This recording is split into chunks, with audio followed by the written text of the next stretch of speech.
there is a financial crisis brewing in offshore wind energy. Well, ladies and gentlemen, this is just very confusing to me, because if there is a climate change emergency, why in the world aren't governments just printing money out of thin air to bail out these windmill companies that are going bankrupt, right? I'm going to go ahead and read some of this to you. It says, a financial crisis is unfolding in the offshore wind power industry. The ultra-efficient and reliable form of clean energy production is an essential component of all of the world's possible decarbonation pathways. Let me tell you one thing right now. I don't have a PhD. I have an associate's degree, ladies and gentlemen, in general education, which basically means that I went to high school for an extra 2 years. That's what that means. There will be no such thing as decarbonization, meaning that we can go to net zero. That is a pipe dream that is being sold to the world's population in order to make you broke, to separate you from your wealth and your freedom, ladies and gentlemen. And that was all my opinion, right? But I stand by that. But soaring inflation costs have undercut the sector's growth and left major projects dead in the water just when their output is most needed. So the governments have been taking money from the people so that they can subsidize these large companies so that they can put up windmill farms. But now, because the government has printed so much money out of thin air, and that money has had to go and find its value from the money that you earned into existence, these companies cannot afford to finish their projects because the inflation measures that the government has taken has actually caught up to them as well, and they can no longer afford it. So they take your money, all right, so that they can build these farms, these windmill farms, but by taking so much of your money, they created so much inflation that now even those people that they're subsidizing to build those windmill farms can't build them anymore because they're going bankrupt because they can't afford it. Ladies and gentlemen, I think we live in an opposite world. The expenses associated with a typical U.S. offshore project before bonus tax credits released to the Inflation Reduction Act has increased by 57% since 2021. So the cost of putting up these wind farms since 2021, ladies and gentlemen, which just happens to be about 2 years ago, right? I'm going to cover why 2 years matters. The cost has gone up by 57%. For those of you that have been with me for a while, you'll remember me ranting about how the government in 2 years was able to create out of thin air, through the power of inflation, 40% of all of the money that has ever existed since the beginning of this country, right? The first 2 years of this health crisis, the government took it to themselves to say, hey, you know what? We can't get enough money by taxation, so let's do that form of taxation that people don't really know much about, and that's called inflation. So let's go ahead and increase the money supply by 40%. And now they are surprised that inflation has gone up, at least in the windmill industry, by 57%. I would say that inflation has gone up more than that in the last 2 to 3 years. Go ahead and buy yourself a bag of rice, ladies and gentlemen. A bag of rice in the last 3 years has gone up at least double, if not more. And that's one of your cheapest forms of calories that there is in the market.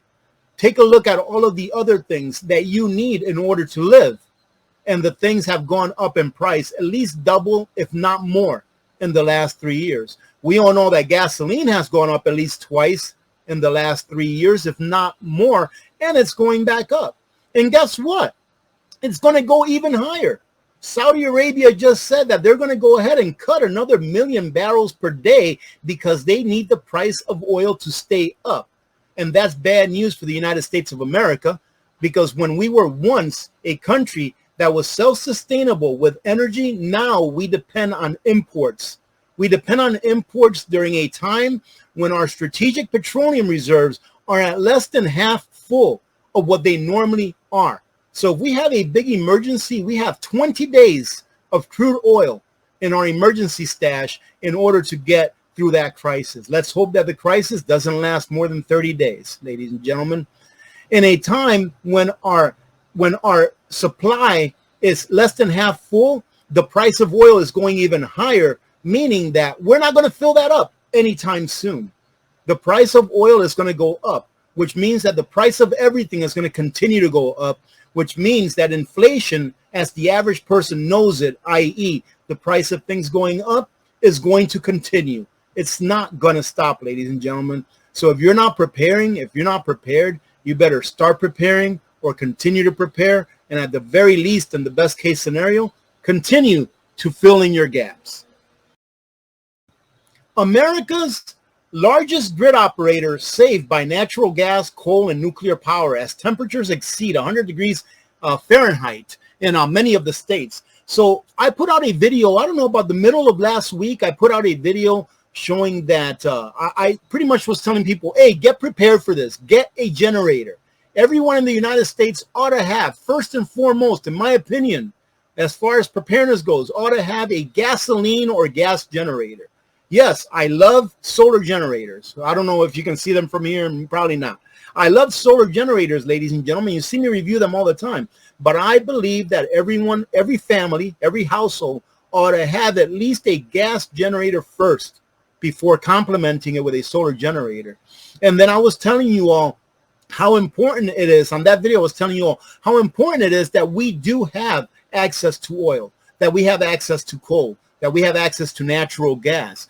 Because if it were left up to only green energy, i.e. windmills, solar panels, then we wouldn't be able to keep the lights on for those states that are drawing 100-degree days and more. And some people may say 100-degree days, wow, for so many continuous days, this is a record. It is, it's not. It doesn't matter. But I'm going to show you something here later on in this presentation that will show you why I think we're having these really hot days during this summer. All right. So next time, if you're one of those people that are in the green camp, and listen, I love solar panels. I love solar generators. I think that electric cars are cool for those people that can afford it. And it's definitely not for the middle class. Right? Because the average person that purchases an electric vehicle is a six-figure earner, right, ladies and gentlemen? So it's not for the middle class. All of those tax rebates, that $7,500 tax rebate that the government gives to someone who buys an electric vehicle, it's not for you if you're part of the middle class, because the middle class is not the one that's buying it. It's people that make six figures or more, right? And the middle class in the United States of America, I believe, is around $40-something thousand a year.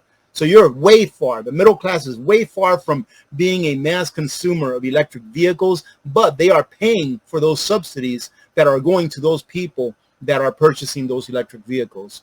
And with the electric vehicles, the way that is going, the way that they want to do it, we don't even have the infrastructure to do that. And even if we did have the infrastructure, we would not be able to feed enough electricity into the infrastructure with solar panels, with windmills. Maybe if we had enough nuclear plants, we would be able to do so, but they don't have any plans on building any new nuclear plants en masse anytime soon. Ladies and gentlemen, as the United States is tearing down its coal plants, China is building 2 coal plants a day. So we are tearing ours down so that we can then go ahead and export our carbon footprint.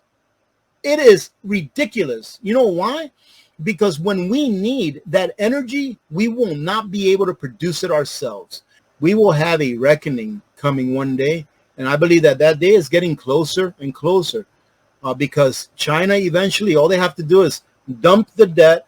Oh, but AP, if they dump all of the debt, all of the bonds that they own, it'll hurt them as well. As long as they have secured the things that they need from other countries, i.e. Argentina. Look at Africa. China is all over Africa. As long as they have secured and made contracts with other countries around the world that can provide them with the stuff that they need, with food, with metals, with oil, with coal, with natural gas, all those things, they should have no problem cutting us off. Am I saying that's going to happen? Man, I'll tell you what. I hope not. I hope it doesn't happen until after we have rebuilt our manufacturing here in the United States, where we can actually make stuff here from stuff that's made here.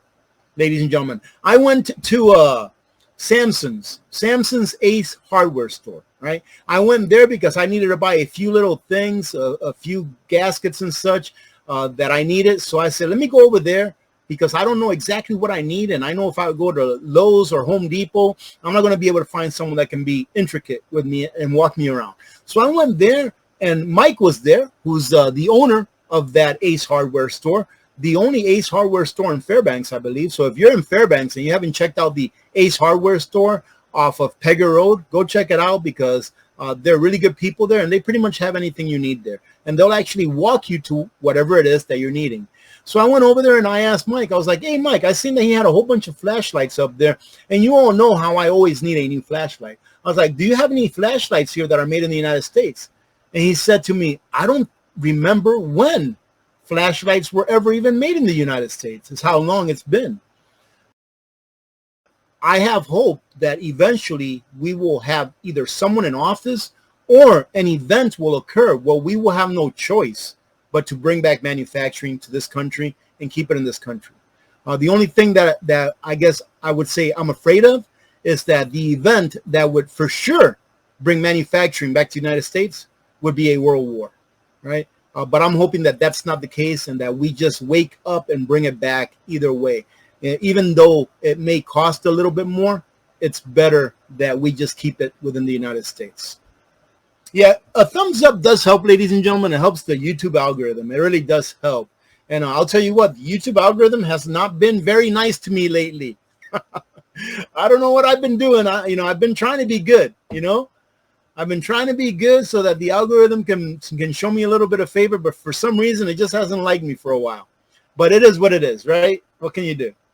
I'm not sure if you've heard about this, that China got an enormous amount of rain and it pretty much shut down Beijing. On Wednesday, meaning last Wednesday, the 3rd of August, Beijing lifted flood warnings following the heaviest rainfall the Chinese capital has experienced in over 140 years. It's got to be climate change. It has to be climate change, ladies and gentlemen. Where I was taking a look at this, and I was thinking about all of the rain that we've been having all over the world, right? I'm like, man, we've had so much rain this last year. Where is this rain coming from? Because what they're telling you is that, well, the earth is getting warmer, and therefore a lot more water is evaporating up into the atmosphere, and then we're getting a lot more rain. But ladies and gentlemen, I was actually watching Adapt 2030 with Mr. David Dubine, and he brought up something that makes an awful lot of sense. Let me see if I queued that up for the next one. Now, do you all remember a little over a year ago where Mount Tonga erupted and blasted unprecedented amounts of water into the stratosphere? Now, when I put out that video where I did do a little bit of covering of that mount, if you all remember, it was a huge explosion. That it was like even bigger than Mount Everest, but it was a huge explosion where this volcano Tonga erupted underwater, and it spewed at least 10% of all of the water that was in the atmosphere already up there, which is a huge amount. So when I was covering that story, I talked about how that could very likely cause the globe to cool, because it has so much water in the atmosphere. And then someone told me, well, water can cause global warming as well. So I did a little bit of research. And water in the atmosphere, it can cause global warming or cooling, depending on what part of the atmosphere is in. Well, ladies and gentlemen, we've been having record-breaking heats only about a year or so after this happened. And that's about how long it takes for the effects of a volcano to be felt by us here on the ground, whether it's going to get warmer or colder. And that's what happened then, right? So that's happened about a little over a year ago. And then on top of that, whatever goes up must come down, right? Look at all that water that went up from that volcano. Do you think that maybe there's a correlation between the weather being hot about a year or so after that volcano erupted all that water into the atmosphere, and therefore that water, the water particulates, maybe blocking or not blocking, but intensifying the sun rays coming in, because the water didn't go into a level of the atmosphere where it turned into ice? And do you think that maybe there's somewhat of a correlation between all of that water that was spewed into the atmosphere now coming back down, because it's been in the atmosphere for a little over a year after that eruption happened? Now, I'm not a scientist. I'm not a geologist. I'm not one of those weather guys, whatever you call them. But to me, it kind of makes sense that instead of saying that, hey, it's your fault, it's your fault that we had a very hot summer, right? Because you're running your SUVs, you're running your generators, right? You're not paying enough in taxes for this global climate change stuff. Instead of saying it's your fault, maybe we ought to question it and say, well, maybe this is why this is happening. Has anyone looked into it? The sheer amount of water vapor could be enough to temporarily affect Earth's global average temperatures. So when they tell you, ladies and gentlemen, that all of this heat is your fault, go back to this. This is from NASA. We've never seen anything like it, said Luis Milan, an atmospheric scientist at NASA's Jet Propulsion Laboratory in Southern California. He led a new study examining the amount of water vapor that the Tonga volcano injected into the atmosphere, the layer of the atmosphere between 8 and 33 miles above the Earth's surface. In the study published in Geophysical Research Letters, Milan and his colleagues estimated that the Tonga eruption sent around 146 telegrams of water vapor into Earth's atmosphere, where 1 telegram equals 1 trillion grams. So 146 telegrams, where 1 telegram equals 1 trillion grams. If you want to do the math and turn that into gallons, go ahead, ladies and gentlemen. It's actually possible, but I'm not going to do that here.